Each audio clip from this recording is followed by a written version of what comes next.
Today, I'm going to be sharing 5 steps to becoming a virtual assistant in 30 days. I think this is possible. Perhaps you have a lot of debt that you want to pay off. Perhaps you want to save up so you can travel the world. Perhaps you just want to have the flexibility and the freedom to stay home with your family more. I bet some of you are kind of dying to get out of the house at this point, actually, now that I say that. By the way, before I dive into these 5 steps, I did create a very detailed blog post. It's linked down in the description below. You can check it out. It's got tons of freebies in there, so cheat sheets and calendars. So I just wanted to make that note. Check the description below. I'm gonna go ahead and define for you what a virtual assistant is by modern day standards, because perhaps you're like me, you thought of the person sitting with a headset behind a computer in a big warehouse call center type of environment, and that's not what we're talking about here. We are talking about working for yourself. We are talking about, having your own freedom, you're making your own schedule. I would start here if I had 0 online skills, but I was looking to do something that allowed me the freedom to work from a laptop wherever I wanted to do. I'm hopefully gonna save you some time and some pain by sharing this information and just a little bit about my experience and what I think are the 5 steps that you can take to make this happen. You can go at your own pace. You don't have to do it in 30 days, but I do think it's totally possible to get your first client within 30 days of starting. I was able to do that. And now's the perfect time because so many businesses are deciding to go online, or they have all of their staff working online and they need some help managing their online operations. Okay, now keep in mind with these steps that we are talking about business owners that just are really not wanting to spend their own time doing these tasks, okay? Like, that's key to knowing as a virtual assistant that you're going to be doing things to help the business owner spend more of their powerful brain juice on the stuff that they're good at. They might not be good at being organized or staying on task, okay? So, really to get started, make sure that you have a place where you can get a good Wi-Fi connection. Maybe you have a cell phone and just a really simple example of your work. The top thing I've seen hold people back from becoming a virtual assistant is just fear and doubt. Sit down and make this list. Just go ahead and make a big list of ideas. Eventually, once I get down to step number 5, you're gonna be putting out those feelers to get leads and sign clients.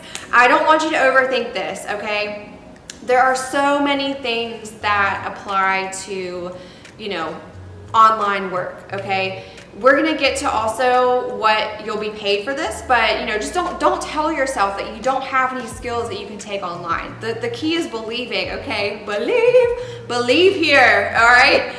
Also identify resources that you can use to learn any additional skills that you want to learn, okay? That's the key word, things that you want to learn how to do, because you don't want to put yourself into a situation where you absolutely wake up dreading working as a virtual assistant, okay?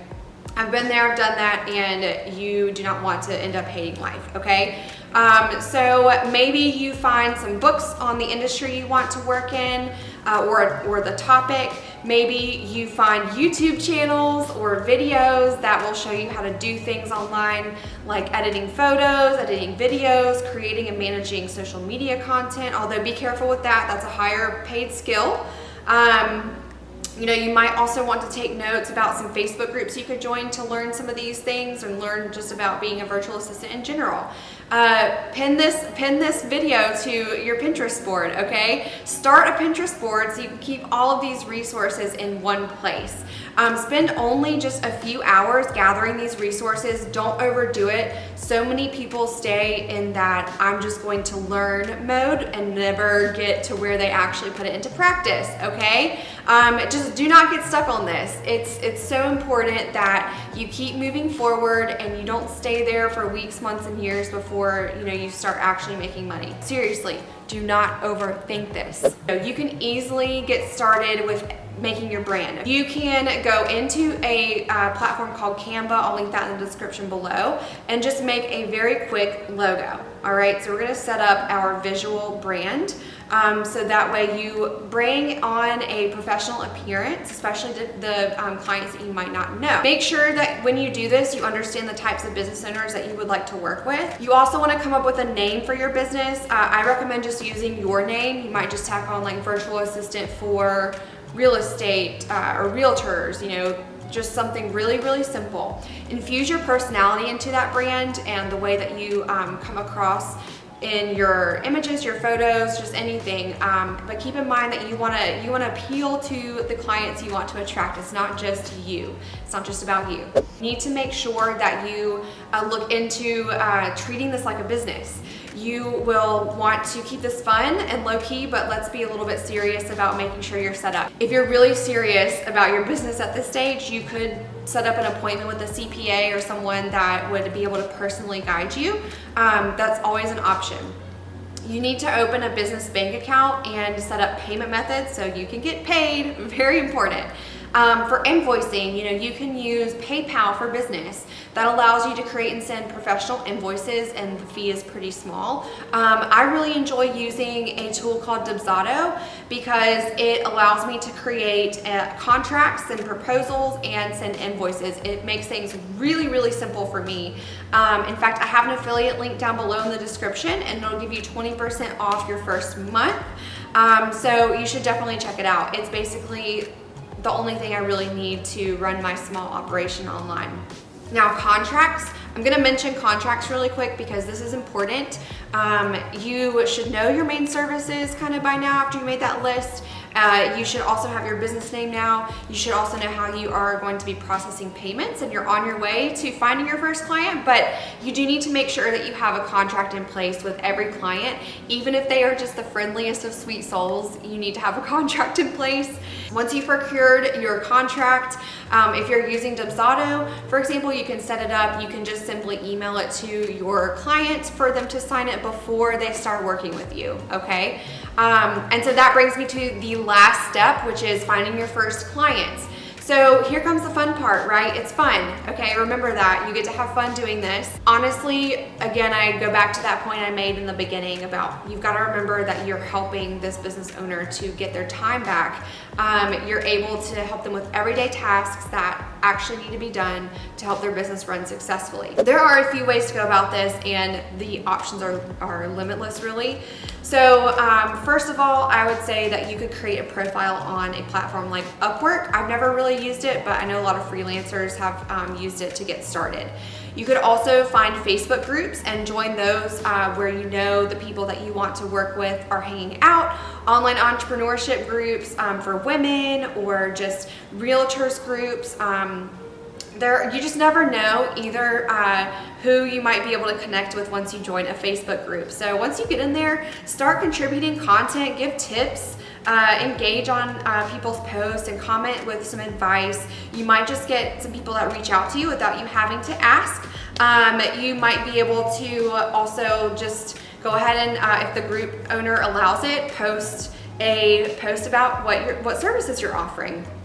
Now, the other thing you can also do to bring in clients is to do content marketing. So if you have an Instagram account, or you have something like a blog, you can just start to create content about keeping your business organized, or whatever it is the skills that you're going to be offering are.